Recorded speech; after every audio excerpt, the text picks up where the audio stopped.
শ্রমিক কর্মচারীরা জানান মাত্র ঘণ্টাখানিকের ব্যবধানে পাল্টে যায় পরিবেশ।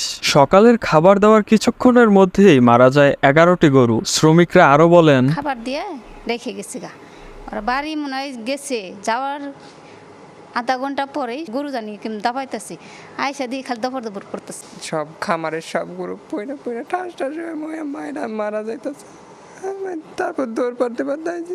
খামার মালিক বলছেন 11টি গরুর মৃত্যুতে প্রায় 30 লাখ টাকা ক্ষতি হয়েছে তার। পরিচালক লিমা খান বলেন, ভুসি কুড়া,